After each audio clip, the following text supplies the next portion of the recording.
Magandang umaga po sa inyo lahat. Lunes ho ngayon, 14 ho ng Enero. Kumusta ho mga suki ho natin sa ibayong dagat? Kung kayo ho'y nagsusubaybay sa mga balita ho, kami ho magsasabi sa inyo dito ho sa amin, analysis na nanggagaling ho sa mga balita. Kaya hindi ho kami nagbibigay ng commentary ho namin.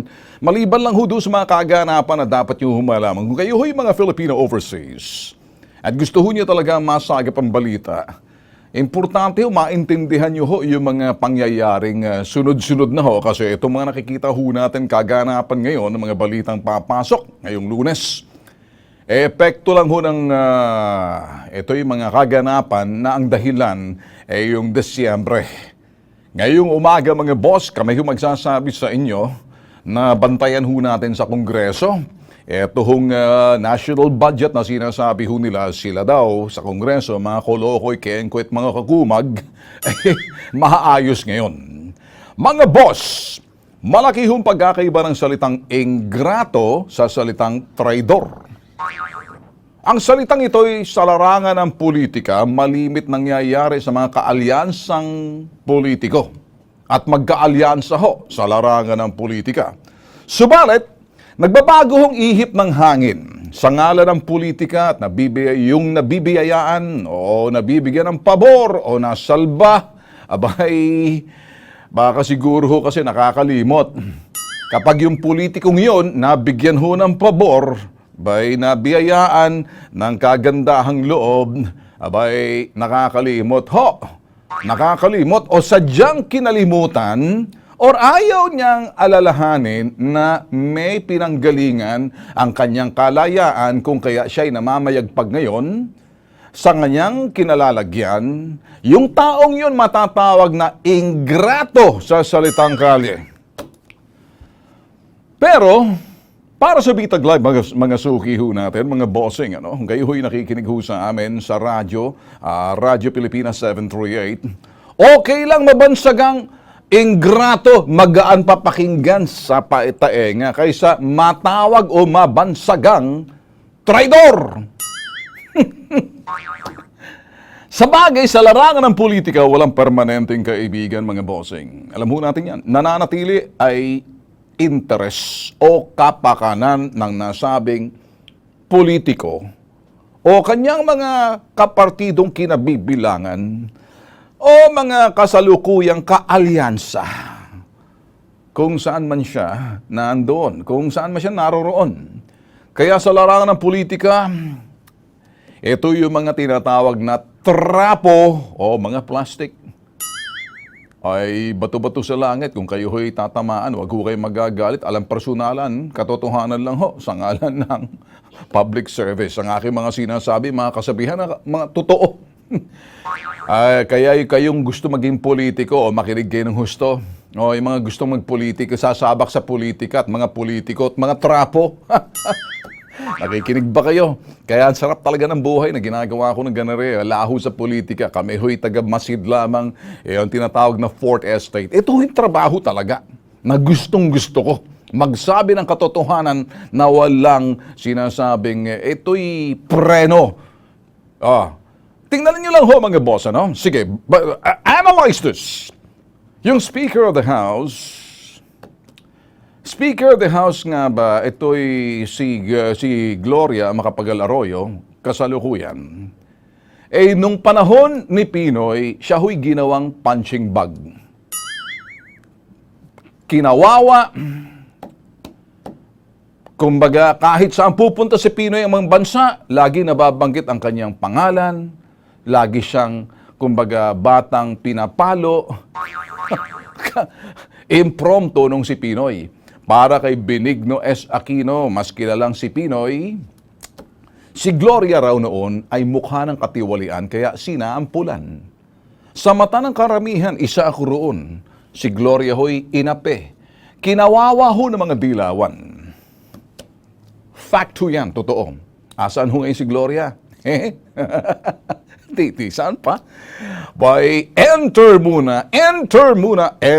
the President Digong, President Duterte. Nasalba ang dating naka-wheelchair, naka-brace pa noon sa leeg, halos hindi makalakad, kinaawaan. Noon, sa kanyang kinalalagyan sa ospital lang ay house arrest. Hindi lang ho dyan, sa Veterans Hospital. Noon, halos humina na ang kanyang kalusugat. Nakakaawa nga naman kahit naman ako eh. Ngayon, abay, iba na ang panahon. Ganda nga pala ng panahon. Masikat ng araw ngayon ha, mga boss. Mawala ng konti. Iba na ang panahon ngayon, mga boss, sa totoong salita.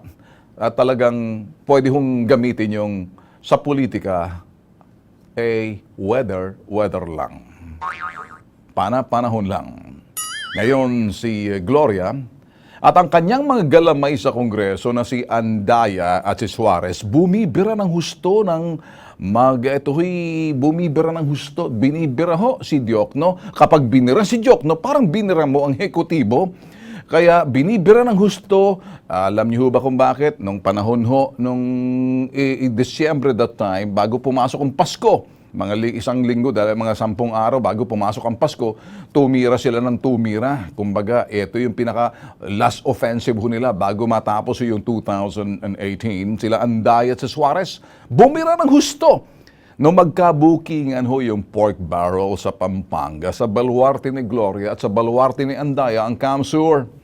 Ang issue, yung pork na katenga na pork barrel na inilantad ni Senator Ping Lacson noong unang linggo ng Desyembre. Lumabas ang tinatagong sekreto na kokonti lang nakakaalam, mga boss. Kaya kung kayo huy nakikinig at nanonood ho lagi, nagsumusubaybay sa Bitag Live, kayo huy sasabay sa analysis ho namin dahil ito'y mga katotohanan, hindi ho ito gawa-gawa. Makakasabay ho kayo, hindi yung mawawalan ho kayo ng gana kasi hindi nyo ho naintindihan yung mga nauna. At kung minsan gusto natin ng mga mabilisang balita na parang fast food na balita, ito ho sa atin dito. Hindi ho to fast food na balita. Ito ho'y masustansyang pag-aanalisa sa mga kaganapan na balita. Mabubuo mo at maiintindihan mo, ikay magiging madunong at maalam na sinasabing mamamayan kung ikaw ba'y OFW. Kung ikaw, kahit na ikaw nasa ibaing dagat, citizenship mo iba na, Amerikano na, Canadian na, o sa European ka na, o sa Australia ka na, iisa lang ang lengguwahe natin dahil sa puso mo'y Pinoy ka, kaya ang iyong babantayan na programa ay hindi ho yung balibalita. At sinasabi ho natin, analysis of the news na talagang hinihimay ho natin. Lumabas ho ang itinatagong sekreto. Ano ho yung sekreto? At kukunti lang nakakaalam. Ano ho yun? Road board. Sa tuwing narinig yung road board, ito ho yung naging ugat ho. Ito ho yung ging dahilan kaya nagkalintik-lintik ho yung ating budget ng 2019. Kaya ngayon pa lang, ngayong araw pa lang, gagawin ho ngayon sa Kongreso, ipapasa na ro nila. Pero pagmasdan, ano? Namayagpag ho yung road board noong panahon ho ni Gloria. Ito ho yung sinasabi ng administrasyon ni President Digong, ugat ng katiwalian. Inabuso ng mga politiko noon, panahon ni Gloria. Itanong mo man yan doon sa mga galamay ni Gloria doon. Marami ho, mababanggit ko ang pangalan, pero wag na muna. Ito yung buwis na binabayaran ho ng mga motorista kung may motorsiklo ka, may sasakyan ka, na kung saan magpaparehistro ka, mapupunta dapat sa kaban ng bayan yan. Subalit ginagamit ho kung saan-saan. Kung ano mga kapritsyo para lang magkaroon ng pondo itong mga politiko na dapat gumagawa ng batas, abay gusto magkapondo, pork barrel ang tawag yan. Ito yung sinasabing ugat ng korupsyon na kung saan inilabas sa panahon ho ni Digong at pinababasura hong kasalukuyan administrasyon ng President Digong. Pumotok yung butsi. Uminit ang ulo ng mga galamay ni Gloria. Kaya eto tayo ngayon, nagkalintik-lintik ang ating 2019 national budget dahil sa putres na pork barrel na yan. Hindi ako nagmumura. Sa pananaw ko, dito sa programang ito, Bitag Live, hindi ako gumagawa ng mga kwento. May mga research team ho tayo. Sa pananaw ho ng mga galamay ni Gloria, tulad si Suarez at si Andaya, si Diokno ay ginawa ho nilang whipping boy at inilantad na kung saan yung sinasabing insertion na may mga conflict of interest, chuwari-wari-wap, at chu-chu-chu, kung chorba-chorba kung tawagin, borrow from the gay language. Ang kanilang target ho talaga, hindi lang si Diokno, parang pinarurusahan, hindi lang si Diokno, bagkos pati Department of Finance, si Sani Dominguez at si Pernia. Hindi naman nagdidesisyon si Diokno mag-isa, kaya naghanap po sila ng talagang mapapalo ho nila. So parang ang ganti ho nila indirectly sa administrasyon ni Digong, hindi doon sa secretary ng Budget and Management. Alam ito ni Andayat, kahit si Ben Diokno kasalukuyan, kumbaga, yun ho naging issue. Ika nga, nilagay ho nila sa pressure cooker. Kayo mga ginang ang tahanan. Anong tinahimang pressure cooker? Pag medyo ang karne malambot, matigas, pinalalambot mo. Ilagay mo para lumambot. Kung medyo pustisong ipin mo, at least mahihimay ng iyong pustisong ipin. Pag totoong ipin, kahit na ipin ni Jason o ipon ni Manong James, at saka ni Boy Jack na si Raymond dyan sa loob. At saka yung isang si Aling Des dyan. O, di ba? Kung sino pa yung pag kinain yung karne, pag na-pressure cooker, malambot. Malambot, hindi ba? Ngayon, kung pustiso, medyo kinakailangan hinay-hinay, baka makain mo pustiso mo. Ngayon, ang ginawa ho nila kay Ben Diokno, pressure cooker ho. Ngayon, alam niyo ho ba, nagbigay ho ng kumpiyansa itong mga gabinete ni President Digong kamakailan bago pumasok ang bagong taon na sila ho'y talagang tiwala kay Secretary Ben Diokno dahil hindi naman ho di-desisyon. Naghahanap lang ho sila full confidence and trust kay Diokno, Secretary ng DBM. At hindi nga pina-attend doon sa sinasabing hearing ng Kongreso kung ganyan lang naman ang inaasal nito mga galamay ni Gloria. Kaya nalihis ho ang issue sa pasabog ho ni Andaya. Nitong Disyembre, nung nakaraang taon, nakalimutan at nasantabi ho yung national budget. Nakakasubay na ho ba kayo? Ngayong araw, ngayong Lunes, 14 ho ng Enero, bantayan ho natin dahil aayusin na raw at ito raw ipapasa na yung sinasabing budget. Tingnan natin, baka may pasabog na naman itong mga galamay na itong mga utot ni Gloria na si Andaya at yung si Suarez. Tingnan natin ngayong araw, mga boss, bantayan ho natin. January 14, Monday. Let's see. Mamaya-maya ng konti. Pero teka muna. Bigyan natin ng kunting malalim na pag-aanalisa pa. Total, yan naman talaga ang saysay ng Bitag Live.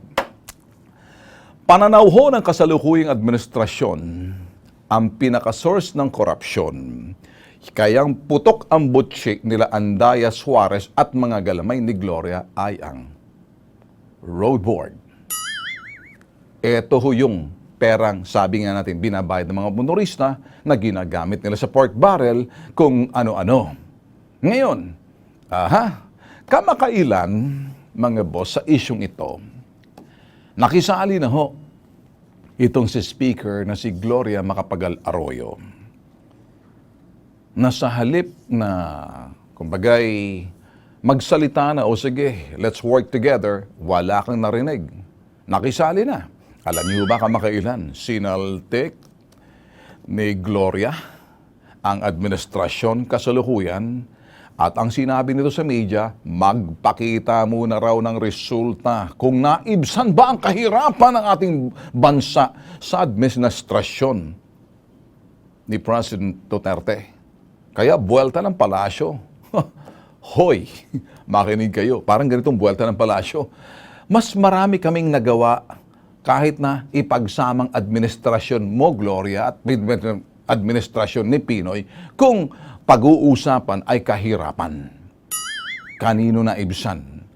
Ngayon, sumaltik din ang palasyo. Siyempre, dito na, unti-unti na. Kulang daw ng sentido komon, ito nagpupuputak-putak na si Andaya sa Kongreso at palitan na lang daw bilang majority leader. Abay, buwelta ng maliit na ale. Abay, malaki ang tiwala niya sa kalyado ng kongresistang si Andaya. Kaya ganun. Easy. Pagmasdan nyo mga boss, kung titingnan nyo, ano ba talaga, Ate Glo? Ikaw ba'y matatawag na ingrata o traidor? Sa salitang kalye, tanong ni Mang Igme na aking barbero, kapapagupit ko lang, okay ba? Ayos maggupit natin. I am sorry. Well, sabihin mo yan doon sa palasyo. Okay. Kaya tagtitingnan ho natin, kung sa salita ni Pinoy, saan po kayo tira? Saan po kayo kumukuha ng kapal na mukha? Na kung ikay naisalba, nung panahon ni President Digong, hindi ka dapat dyan, medyo naging magaan sa'yo. Kaya, ayun, kung talagang kaibigan ka, kaalyansa ka, makikipagtulungan ka sa ngalan ng mga kababayan nating mga Pilipino na ang budget dyan sa Kongreso kinakailan mapasa at ang iyong mga galamay at mga utot dyan sa Kongreso tulad ni Andaya at itong si Suarez tumigil na. Patigilin mo na. Wala kang sinasabi. Ayan ka pa. Paharap-harap ka pa dyan kay President Digong. Si Hindi President na kayo nahiya sarili ninyo. Iba yan, Chip. Sa iba yun. Yung sinasabi ko, para doon sa mga kalaban, ito si Gloria, hindi kalaban to, kaalyansa to. Di ho ba natatandaan nyo nung State of the Nation address, matagal bago speech? Siyempre, nabuisit din si President Digong sa nangyari doon. Ibang nakaupo na, si Gloria na. Tapos na ho yan. You cannot undone what has been done. The point is, eto ho, malaki naman ang naituro naitulong sa iyo ng administrasyong kasalukuyan. Kaya siguro dapat magtulungan na lang. Anyway, pinag-uusapan politika. Kaya totoo naman, sa larangan ng politika, malimit mangyari sa mga magkakaalyansa na nakakalimot kung sadyang kinalimutan ang kagandahang loob ipinagkaloob sa iyo. Kung tadya mong kinalimutan at ayaw mong isipin at ayaw mong balikan at sariwain, may isang taong nakatulong sa iyo na dapat ikay pasalamat. Kapag ayaw mong gawin yon, may tuturing kang sa salita ng aking barberong si Mang Igme, ingrata. Okay lang kung sabihin ingrata, wag lang yon. Doble cara. Ang dating ay traidor. Mahirap yan. So ngayon, para sa atin mga boss, politika, walang permanenteng kaalyansa. Walang kaibigan. By pagkaibigan at kaalyansa, ang mahalaga yung permanenteng kapakanan at interes ng mga politiko na magkakasama, hindi sila magkatunggali. Kayo mga nagsaasam-asam na maging politiko, gusto nyo pa rin ba? Sige, ituloy nyo lang. Sarap talaga maging politiko, Balang araw, kayo naman ang susunod na sasalang sa akin. Hindi ako titigil. No holds bar. Diretso, sagad hanggang boto. Yan ho si Ben Tulfo. Change topic! Public service lang ho. Hala hong personalan. Maiba hong aming public service ho rito sa Bitag, mga boss. At kuminsan kami ho'y hindi kampante at hindi ho komportable sa mga dinudulog ho sa amin kapag ang mga sumbong personal o asawa or boyfriend ni Mrs. o boyfriend ni Mr. o girlfriend ni Mr. or boyfriend ni Mr. Kasi may problema. Kaya nagagalit si Mrs. Pinagpalit si ganito. Kung kami ho ang inyong lalapitan, kami ho talagang public service. Kilos pronto ho kami. Tulad itong nilapit ho sa amin. Siya ho'y OFW. Matapos ho ang training, gusto maging domestic helper at nagtitrain. Matapos ho pumasa sa training, abay itong damuhong travel agency. Makinig ho kayo, mga nasa ibayong dagat, yung mga OFW, maaari mga kaanak ho ninyo, sasapitin to. Alam nyo na kung kanino kayo lalapit. Okay. nakapagbayad na ng training, kinancel ang travel agency application. Abay, ayaw i-release yung pasaporte. Mainit ho ngayon pasaporte. Pag-usapan ho natin mamaya ng konti. Dahil kulang pa raw yung bayarin doon sa training center na kaya kumbaga ayaw pa i-release yung pasaporte. Bayad muna. Kinansila nga na itong mga kulokoy na to. Alam mo, ginawa ng bitag. Panoorin nyo ha. Ito ho talaga ang pambansang sumbungan. Panoorin. Pwede ba you put it down? I-off mo lang, put it down. Kasama ka namin siya eh. Kung may tatanong sa kanya, pwede naman kami, makikinig lang kami, mag-uusap Sa lang. susunod, pasok kayo. Ano po ba yung sasabihin niyo sa kanya na hindi namin pwedeng marinig? Passport, walang problema. Ang passport ay isang bagay na kung pag-aari ng isang individual na pag-aari ng gobyerno, hindi dapat pwedeng hawakan ng iba. Kung may utang ka man, may utang ka ba sa kanila? Wala po. Bakit nila hinahawakan? Sa trainee po ako may kulang. Training. Training center. Kinancel ka. Ayaw ibigay ang passport mo. Ay, to. Taga saan tong Movers Manpower Services, Santo? Sa Quezon City. Oh, madali to. Alright, sige. Tarahin nyo to. Mabilisan, ha?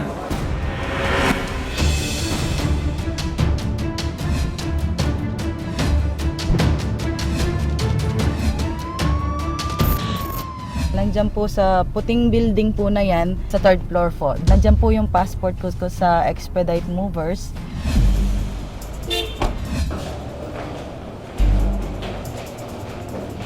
Ma'am, ako po ma'am, sa office po kami Mr. Bentul po sa Bitag. Apo, ma'am, i-assist po namin sana si gusto niya po kunin yung passport niya, ma'am. Sino po? Ako po, Carmelita Vercasion po. Sandali. Pwede mo makausap yung best manager natin, ma'am. Bakit? Siya lang po ng isa kasi tanungin siya anong problema niya. Ay, hindi, dito kami. Dito po sa labas. Kasi kasama ka namin siya eh. Kung may tatanong sa kanya, pwede naman kami, makikinig lang kami, mag-uusap lang. Sa susunod, pasok kayo. Ha? Siya muna. Hindi. Ano po ba yung sasabihin niyo sa kanya na hindi namin pwedeng marinig? Hindi ka naman tanungin. Tanungin ka lang. Sa amin lang po, document lang po namin. Wala po problema Wala yan. problema dahil processing yan. So sila ang mag-usap muna sa loob. Yes, ma'am, yes. Let them talk first. Take ayos.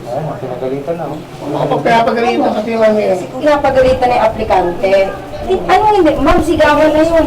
Hindi, sigawan na yun, ma'am. Iba po ang pag-i-explain sa nagsisiga. Ma'am, rinig namin dito kung nag-uusap sila ng maayos. Ma'am, bawal nga po sa POEA na kinuha niyo yung passport. Bawal po mag-hold ng passport. Mag-process. Pwede ba you put it down? I-off mo lang, put it down. Hindi sir, open nila kausapin naman sa training. Hindi.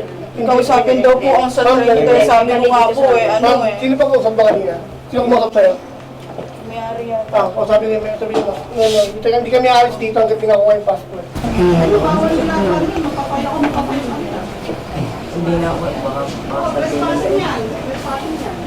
Ma'am, pwede ka lang makausap mo yung yung may-ari? Nakausap na daw yung worker. Hindi ma'am, kami ma'am. Respeto na lang din po ma'am.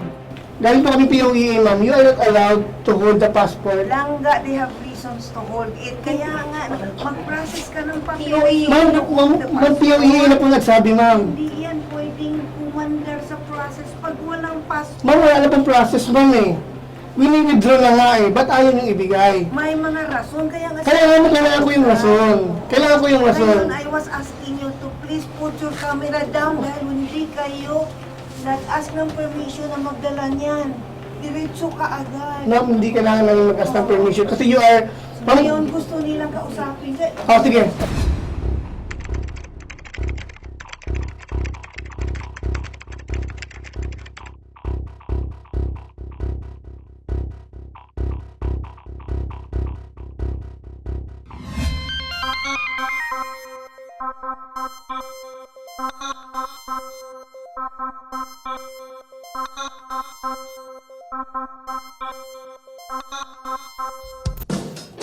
Simpleng aming mensahe sa inyo, kayo mga recruitment agency at kayo mga nakikinig ho sa amin, nanonood ho sa amin, Luzon, Visayas at Mindanao, makaanak ko ng mga OFW sa ibayang dagat or mga kaanak ninyo sa bansang Amerika, sa Canada, sa New Zealand, sa Europe, sa Australia, o di naman sa Japan, kahit saan sa ASEAN countries na kung saan kalathong more than 13 million Filipinos overseas na nanonood, na hindi naman ho lahat nanonood yung kaanak ho nila na saklaw ho ng aming programa. Wala hong sino man ang pwedeng humawak ng passport ni naman kasi pag-aari ng gobyerno nakapangalan doon sa individual. Kapag ang isang agency pinag-iigitan, hindi ko re-release ang passport mo, kahit sino pa kayo, lulusubi namin kayo. Hindi kami nagbibaro. Kami ho ang pambansang sumbungan. Kapag kami pinagsumbungan, gagamitin namin yung gagawa ho namin sa legal na pamaran, ibibigay nyo yung passport sa inyo sa gusto.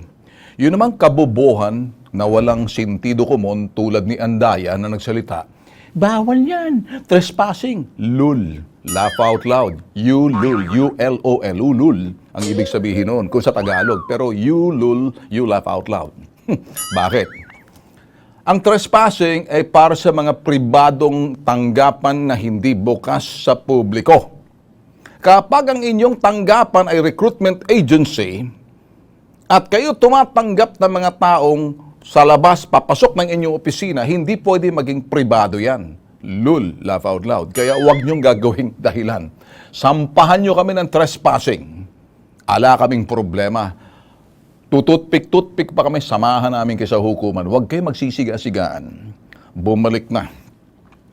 Pinalakas na ho ng Bitag Kilos Pronto at aming Bitag New Generation sa ngalan ho ng public service. Iba ho kami. Kilos Pronto ho kami. Pag sinabing Kilos Pronto, may resulta. Pag nakipagsubukan kayo, pag hindi namin nakuha na isang araw, sa susunod na araw, may gantian. At sa ngalan ho ng sinasabing legal na proseso, susunod ho kayo. Kung nagagawa niyo sa ibang programa na puro referral lang, sa amin hindi. Sa amin hindi sa Bitag Live. Bibisitahin namin kayo. Eyeball to eyeball, sasabihin namin sa inyo. Yung mga tao ng Bitag Live, trained ho. Kung aangas-angas ho kayo, nagsisiga-sigaan ho kayo, huwag ho kayo magkakamali. Pag kayo magpapakita ng mga brusko, simple lang naman ho sa amin. Isang pitik lang naman, patay na agad yung camera. Ang ibig sabihin, hindi ho namin papakita kung magsisiga-sigaan kayo. Kasi sa tuwing lakad namin, may mga kasama kaming otoridad na para maging saksi sa ginagawa ho namin. Kaya pag kami bumisita sa inyo, may issue. You want it the hard way? You want it the easy way? You want to work with us or you work against us? Kami ho'y public service lang. Alahong personalan. Hindi namin kayo kilala. Kayo may issue.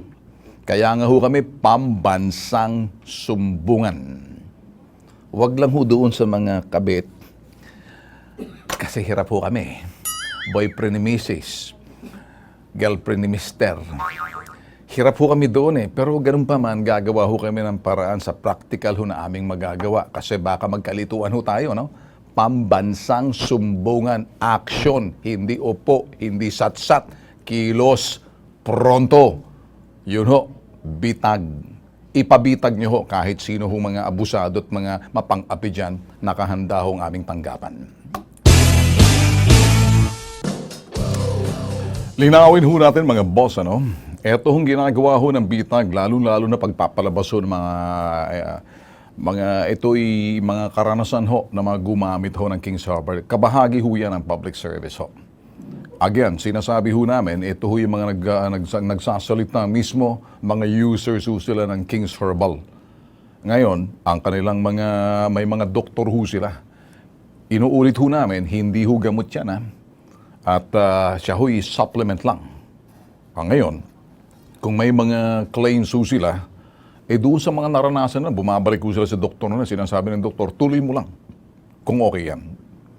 Pero sa amin ho, ganun pa man, pag ang isang puno hitik sa bunga, marami hong bumabato sa puno, niyanig ho yung puno para maglaglagan hong bunga. Kaya ito hong sa Kings Herbal, linawin ho muna natin. Mag-ingat ho kayo doon sa mga papagsamantala. At hindi lang ho ang magpagsamantala. Ito ho'y mapanlin lang.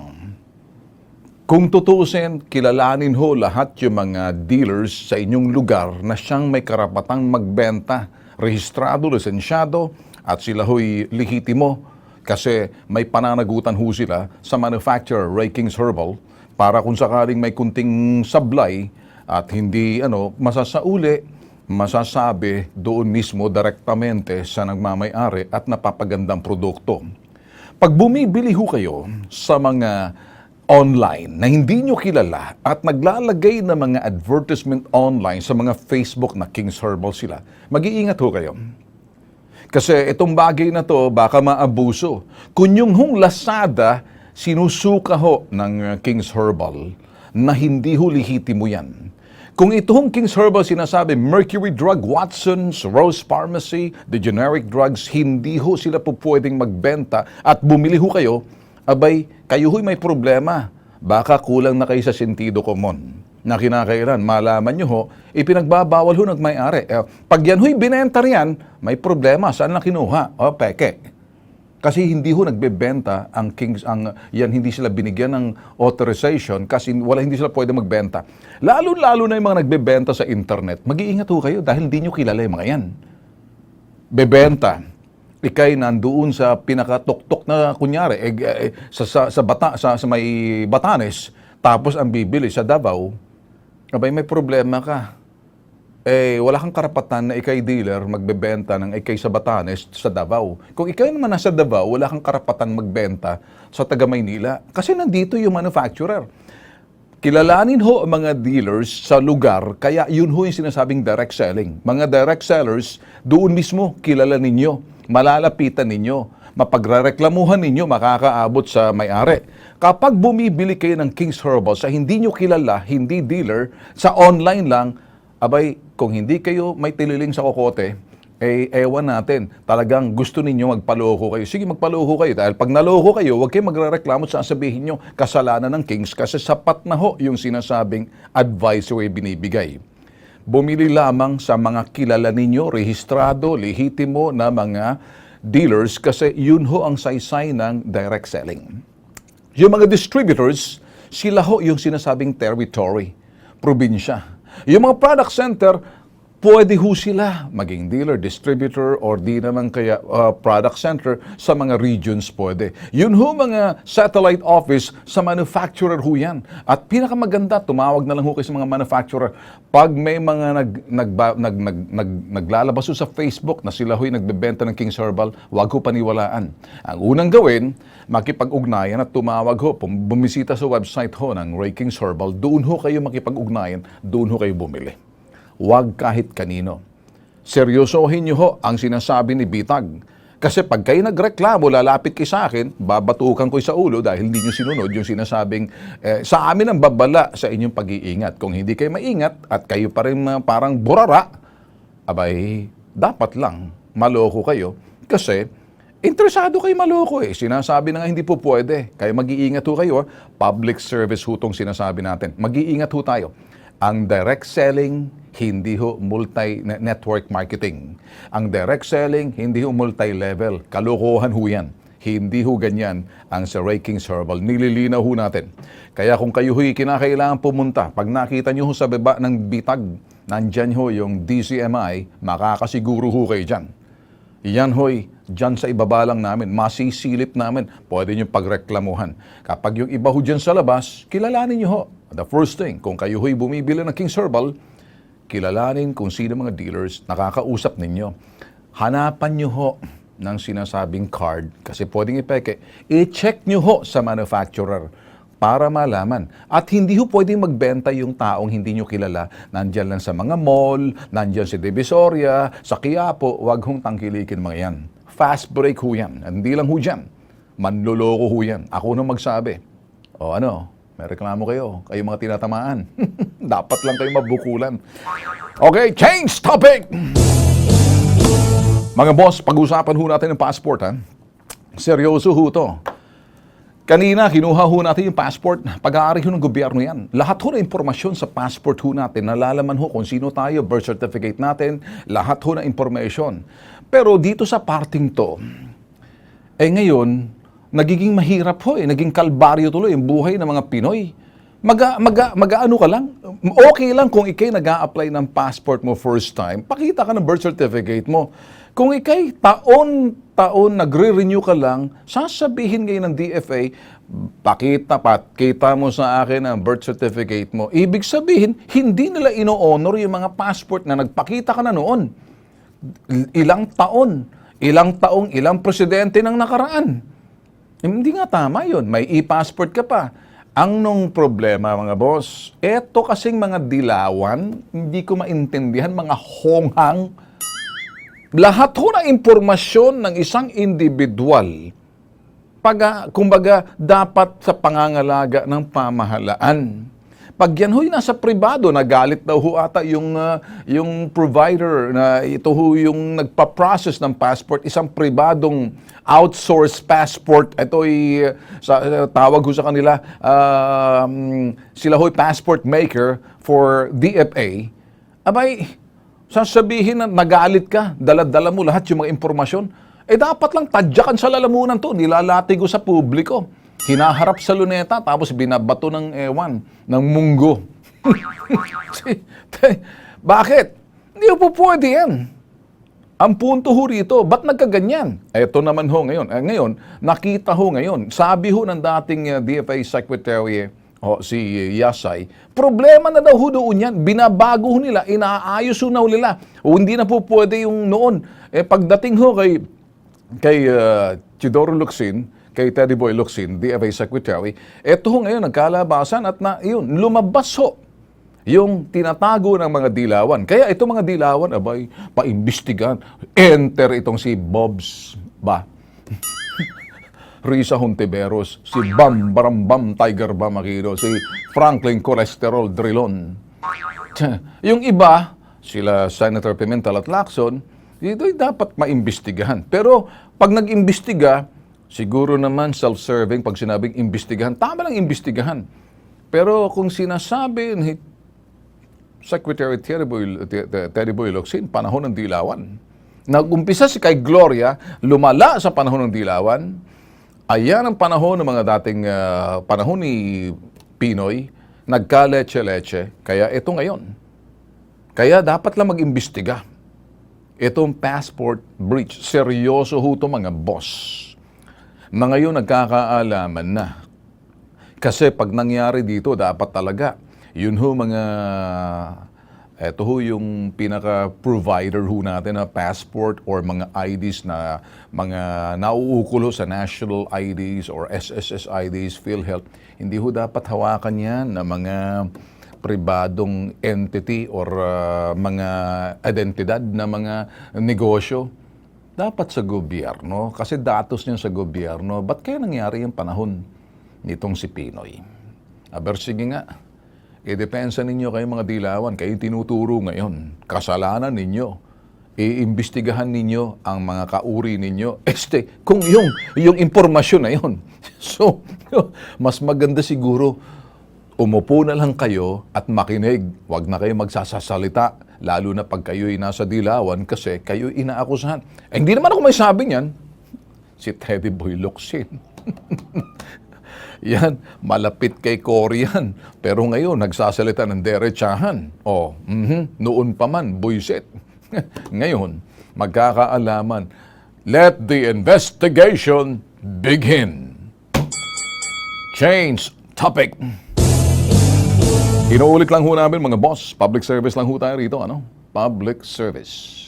Kaya kung pag-uusapan pa ng public service, dito, ay passport agency. Ito hong mga lumalapit ho sa amin, dumadami ho. Kasi sila ho yung mga kilos pronto na tugunan agad. May mga public service ho talaga na talagang makakapulutan nyo ho ng aral. Nakikita nyo sa problema nila, nagbibigay ng impormasyon at kaalaman.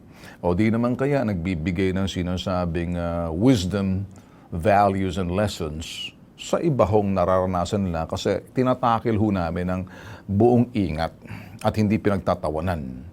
May public service na call to action, yun hong gusto rin namin, call to action, pero hindi ho natin maiwasan yung mga taong humihingi ho ng mga gabay or linaw o payo. Pero pagdating sa legal, hindi ho kami nagmamagaling dahil may legal advisor din ho, may corporate legal din ho kami na tumutulong, legal residence attorney, parang ito yung resident attorney ho namin, nakikipagtulungan din.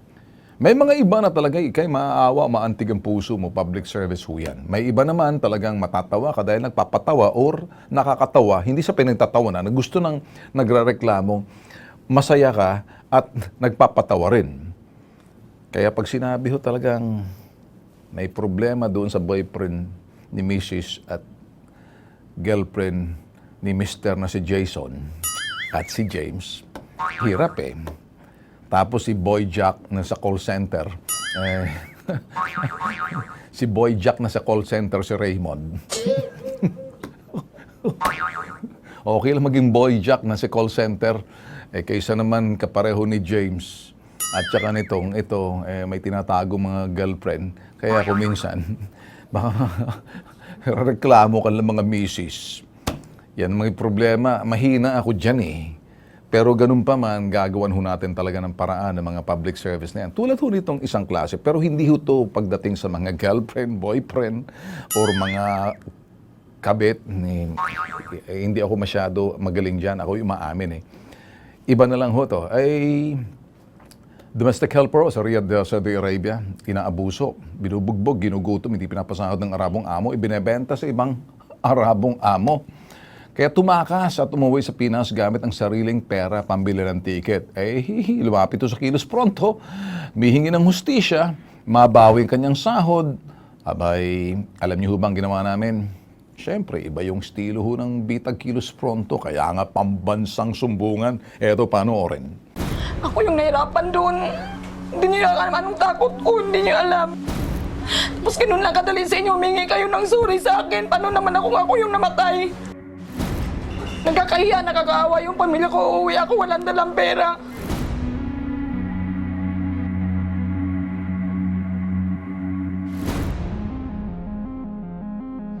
2 taon ang kontrata mo, November 27, umalis, bansa, December 14, bumalik ka na ng Pinas, 15 days lang. Di nasunod yung kontrata dahil napunta sa Gasim. Opo. Sinasaktan ka, minamaltral, pinagbebenta sa ibang amo. Opo. Anong sinabi ng Skyman Power Recruitment International? Magtrabaho pa daw ako ulit. Hindi kami nagko-communicate kasi walang cellphone doon. May cellphone ako, hindi ako makatawag kasi wala akong pera, hindi ako pinapayagan ng matanda. Yun ang nanakit sa akin sa pangalawa kong amo, sir. Ang nakalagay rin, dinala ako sa iba, kaya umiyak ako doon, humingi ako ng tulong. Hindi ako tinulungan. Ang ginawa ko, lumabas ako ng bahay hanggang nahuli ako ng pulis, tapos doon ko nakita ang employer ko. Sino nagpabalik sa'yo rito? Yung manager doon, sir. Naawa sa'yo? Hindi, kasi nga lumalaban ako, bibinta ako sa sabi ko. Nagtataka kasi ako doon, sir, hindi kami pinapalabas. Tapos pag nakalabas ng elevator, tumatakbo siya, sabi niya, manahimik para daw hindi malaman ng pulis na andyan kami. Kaya sabi ko, pag hindi mo ko puwin, magsisigaw ako. Sinabi ko doon, somebody help me. Yun na, parang na-alert niya siya. Alright. Take care of this. You go to this agency and figure out exactly what went wrong. I-confront mo siya kung bakit siya ganun ang usapan, bakit siya tinago. So, alam ng agency na ayaw ng agency pa uwiin kasi pinagtatrabaho. Kumbaga, binibenta, may panlilin lang. Unsound business practice. Pagkumasa, alam mo na, pag lumaban si pahain mo sa lalamunan. Alright, ganun lang. Take it from there. Do it. ASAP.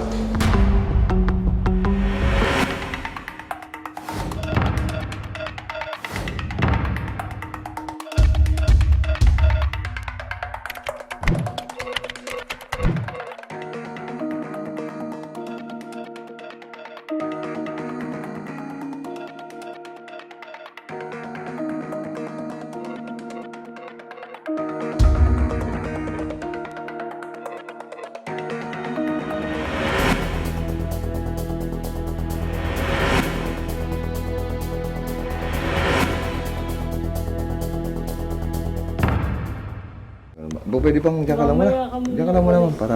May lakad po ako, sir. Sa ano lang ako, monitoring. Si ma'am po yung ano namin, head. So what if po siya nga po yung complainant, hindi namin kayo kilala? Hindi, kaya pupunta natin po Sino po sinto yung nagpapakilala, pumunta po sila sa aming opisina kasama ang yan, complainant. Walang problema. Sila po ay galing sa bitag. So hindi naman naiintindihan niya at naiintindihan nyo na siya ay nakaalis ng bansa. Meron lang siyang gustong itanong sa inyo at sabihin. Pero kung ganyan, nakukunin mo yung ID nila lahat, kunin yung Opo, kasi po ma'am, syempre, ano na din po. Oy, Syempre, wala po. protection din po namin. yun. Syempre, kailangan din po namin. May karapatan po kayo, may karapatan din Opo. sila. Mas marami pa nga po kayong karapatan. Opo. So, gayon po ay hindi po namin nagugustuhan yung mga pagtatanong niya sa amin. Bakit naman po? Wala naman pong problema kasi tayo po Kasi, ang opo. pinoproblema niya. Opo. So, Ako sa sana sana po, wala pong magbibigay ng information. Hindi, ang ganito na lang, sama na kayo sa pusinto na lang tayo para sigurado. Sir. MPD. Partners kami, Women and Children Protection Section. Sa MPD, Manila Police District. Manila Police District, ay di ma'am. Wala po kami sakyan na. Panuhan na lang po. Kami ang iimbestigahan mo. Don't think so, attorney na police po. Kasi kung police, dapat po may daladalang ID. Ano po? Ano bang complaint mo, ma'am? Yung kontrata dito, hindi yun nasunod. Oo. Tapos nagtrato ako doon, nagpatulong ako, hindi ako tinulungan doon. Trabaho namin, pababayaan namin kayo. Complainant, usap kayo ng complainant nyo. Dinidokumento natin para sigurado. Kami magsisettle sa harap po ng bitag. Magsisettle po tayo sa POA tomorrow. Oo, pero ang pakiusap sa harap ng bitag, ayaw ko ng kami kayo. Ma'am, ang tama po kasi po sa Hindi, pwede yun. Dali nyo na lang po si POE, magdadala, Ako, gano'n na lang po. Yes. Paano Gano'n na lang po. Sige ma'am, okay na po. Kapahag na. Sige, ako po personally sasama.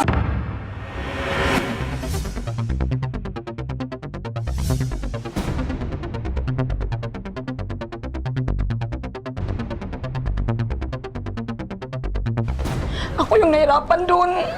Hindi niyo alam anong takot ko, hindi niyo alam. Tapos ganun lang kadali sa inyo, humingi kayo ng sorry sa akin. Paano naman ako yung namatay? May utang pa ako sa OFW doon sa Linding eh. Yun ang problema ko, ma'am. Nagkakahiya, nakakaawa yung pamilya ko. Uuwi ako, walang dalang pera. Yung 5,000 na dala ko na sahod ko doon, paubos na. Ilang araw na ako dito eh. Lagi kasi ng tiwala ko sa inyo, pero nasaktan ako. Hindi kasi kayo yung doon eh, nagmamakaawa na wag bugbugin, magsaktan, muntik nang ihulog sa hagdan. Ang isip ko, ma'am, kung dinala nyo ako doon sa employer ko, baka hindi ganun yung mangyari, baka maganda yung buhay ko doon, baka andun pa ako, paano yung loan ko, hindi ko mabayaran. 30 magiging 50,000, 30 mil. behalf of Sky High Manpower, meron man po talaga kami na nagawa po sa inyo or hindi po nagampanan, ma'am. We sincerely apologize po, humingi po talaga kami ng tawad po kung hindi man po talaga namin nagampanan po yung participation namin as agency po. Pero ngayon, ma'am, umaharap po kami sa inyo dito ngayon para nga po masolusyonan po natin kung ano po yung gusto niyo po isettle po namin sa inyo.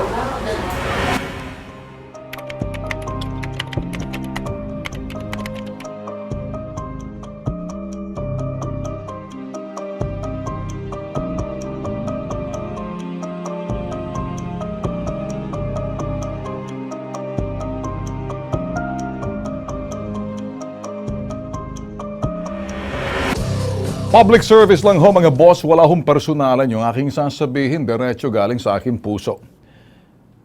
Wala ho kaming mga kaalyadong politiko o party list o anumang mga sinong politiko sa larangan ng politika. Kung kayo magpapa-endorso sa amin, hindi namin kayo tutulungan. Kami pure public service lang. Party list, politiko, kahit sino, maglagay na lang kayo ng ad placement ninyo. Pero kami magsasalita para sa inyo at isusulong ang inyong mga advokasya, hindi kami kasama dyan. Iba ho ang prinsipyo ng bitag. Standalone, public service, no politics, apolitical po kami. So wag ho kayo malilito. Ang bitag ho apolitical. Hindi ho kami, kumbaga, makikialam sa politika. Wala ho kaming i-endorso mga politiko o mga anumang mga politiko. Kaya kung maaari, huwag niyo ho kaming hihahanay sa mga anumang kaalyado, kaalyansa dyan. Standalone ho kami, public service lang ho. Sa susunod ho, pag tinatanong nyo, wala ho kaming kinikilalang party list, wala ho kaming kinikilalang senador, congressman, kung sinong tatakbo dyan o mga kung sino-sino dyan. Kami ho magsasalita lamang sa ngalan ng public service, analysis lang ho kami, plain and simple. Kaya kung may papabitag ho kayo, lumapit na lang ho kayo sa bitag. Yun ho, at bibitagin ho namin. Politika, wala ho kaming pakialam dyan. End of story. See you tomorrow. Adios.